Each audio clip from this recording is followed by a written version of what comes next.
Pour notre cours de français d'aujourd'hui, ensemble, nous allons voir le subjonctif. Le grand thème n'est autre que le subjonctif. Plan du cours, nous allons voir comment conjuguer le subjonctif, utilisation du subjonctif, exercice, évaluation, pour voir comment vous avez compris le cours et ce que vous avez retenu du cours. Ok, conjugaison au mode subjonctif. Alors que le mode indicatif comporte 8 temps, le mode subjonctif, lui, en comporte 4. Tandis que le mode indicatif, vous connaissez le mode indicatif, ça comporte 8 temps. Tandis que le mode subjonctif, lui, il comporte 4. On a le présent, l'imparfait, le passé et le plus que parfait. Deux de ces temps ont presque complètement disparu de l'usage courant. Ce sont l'imparfait et le plus que parfait qui appartient à la langue soutenue. Les deux autres sont employés dans la langue orale et écrite. Ce sont le présent et le passé. Donc, tandis que le mode indicatif se compose de 8 temps, le mode subjonctif, lui, il comporte 4. Le présent, l'imparfait, le passé et le plus que parfait. Donc, le présent ainsi que l'imparfait, le présent ainsi que l'imparfait le plus que parfait, ce sont des temps qu'on utilise presque plus dans le langage courant, mais tandis que le présent et le passé, on les emploie donc à l'oral ainsi qu'à l'écrit. Au présent, le subjonctif présent des verbes des trois groupes se constitue à partir de leur radical. Donc, ça se constitue à partir de quoi? À partir de leur radical. Donc, de la troisième personne du pluriel de l'indicatif présent. À ce radical, tu ajoutes les terminaisons suivantes. À la première personne, nous allons ajouter E, deuxième personne ES, troisième personne E, première personne du pluriel, on va ajouter IONS, deuxième personne du pluriel, nous allons ajouter IEZ, troisième personne du pluriel, nous allons ajouter ENT. Ok, nous avons comme exemple, on va apprendre le verbe aimer. Donc, le verbe aimer au subjonctif présent ne va être autre que j'aime, que tu aimes, qu'il ou encore qu'elle aime, que nous aimions, que vous aimiez, qu'ils aiment. Aiment avec ENT. Donc, au présent, le subjonctif présent du verbe aimer, c'est ça. Maintenant, au passé, comment est-ce qu'on conjugue le subjonctif au passé? Tu constitues le subjonctif passé avec les auxiliaires être ou avoir que tu conjugues au subjonctif présent auquel tu ajoutes le participe passé du verbe. Tu construis, c'est-à-dire pour construire le passe, pour conjuguer le subjonctif passé, donc on va prendre l'auxiliaire être ou encore l'auxiliaire avoir, ça dépend de avec quel auxiliaire se conjugue le verbe. On va conjuguer cette, cet auxiliaire-là au subjonctif présent. Ensuite, on ajoute le participe passé du verbe. On a quelques exemples. Exemple, que j'ai, donc c'est le verbe avoir, donc c'est l'auxiliaire avoir. Donc que tu es, qu'elle est, donc c'est le verbe avoir. Et puis, si on avait le verbe assurer, qu'on devait mettre au subjonctif passé, on allait dire que j'ai assuré, que tu es assuré, qu'elle est assurée, que nous ayons assuré, que vous ayez assuré, qu'ils, elles aient assuré. Donc, si ça c'est avec l'auxiliaire avoir. Maintenant, si on a ça avec l'auxiliaire être, on va dire, on va prendre le verbe contenter. Donc, que je sois contenté, que tu sois contenté, qu'il ou encore qu'elle soit contentée, que nous soyons contentés, que vous soyez contentés, qu'elle soit contentée. Donc, on conjugue le verbe, on conjugue l'auxiliaire être ou encore l'auxiliaire avoir au subjonctif présent. Ensuite, on ajoute le participe du verbe à conjuguer, du verbe à conjuguer. C'est simple comme de l'eau à boire. Utilisation du subjonctif. Avec le subjonctif, tu peux exprimer un souhait. Oui, on peut exprimer un souhait avec le subjonctif.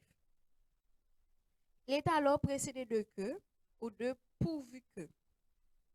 Exemple, pourvu que les examens se déroulent bien. Donc, on souhaite que les examens se déroulent bien. Ça peut aussi exprimer un ordre ou une défense, une demande, une indignation. Dans ce cas, le subjonctif est précédé de que. Donc, exemple, que cette leçon de grammaire soit sue de pour demain. Donc, un ordre ou encore une défense, une demande ou encore une indignation.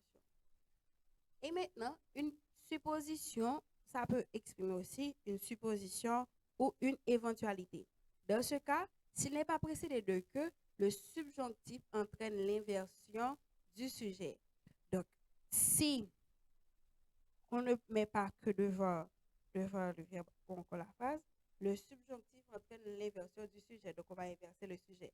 On va dire, exemple, qu'il ose et je lui montrerai ma façon de penser. Fussiez-vous le meilleur, je vous battrai. Donc, c'est ça. Une éventualité ou encore une supposition. Est-ce que le subjonctif est obligatoire? On se pose la question. Dans les subordonnées complétives, après un verbe exprimant doute, l'ordre, la défense ou encore l'attente, dans les propositions circonstancielles, après des conjonctions comme avant que, jusqu'à ce que, pour que, quoi que. Donc, dans ces cas-là, le subjonctif est obligatoire. Donc, par exemple, pour la défense ou encore l'attente, pour passer l'ordre, ou encore dans les propositions circonstancielles, après des conjonctions. Donc, là, le subjonctif est obligatoire. OK? Donc, après qu'on ait parlé des subjonctifs et tout, on a vu comment conjuguer le subjonctif que au passé, que au présent. On a vu comment conjuguer le subjonctif. On a vu l'utilisation du subjonctif. On a vu les endroits où le subjonctif est obligatoire. Et maintenant, ce que nous allons faire, c'est que nous allons faire un exercice pour voir si vous avez plus ou moins compris. OK. Qu'est-ce qu'on nous demande de faire?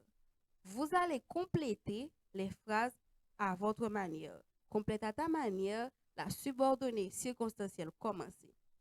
On a commencé et là, vous allez compléter à votre manière la subordonnée. OK?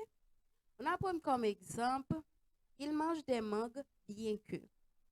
Vous allez terminer la phrase et moi, je vais donner la mienne et vous allez voir si c'est semblable ou pas, ou du moins si vous étiez sur la bonne ligne. OK, je vais répondre.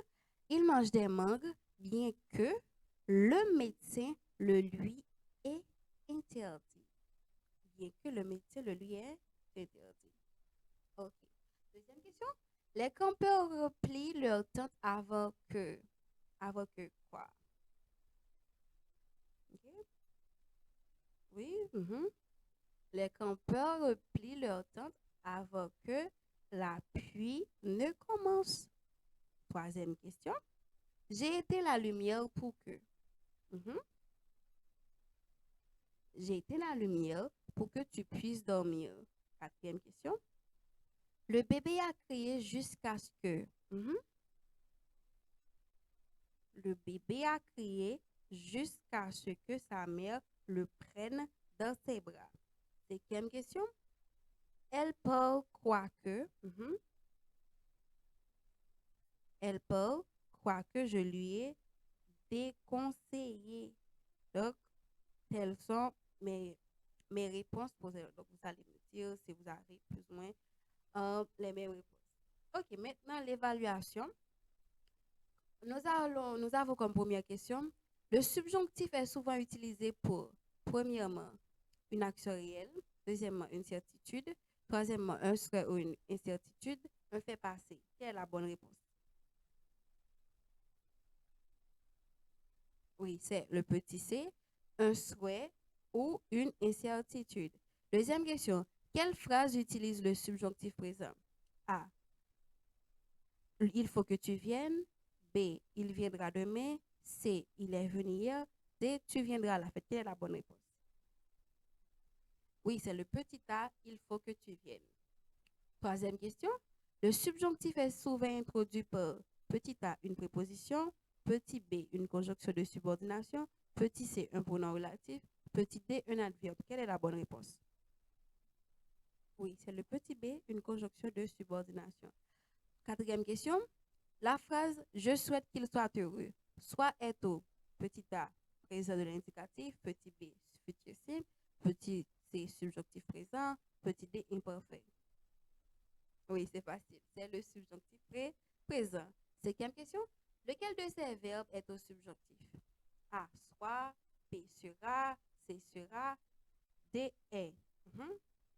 C'est, oui, c'est le petit a, soit.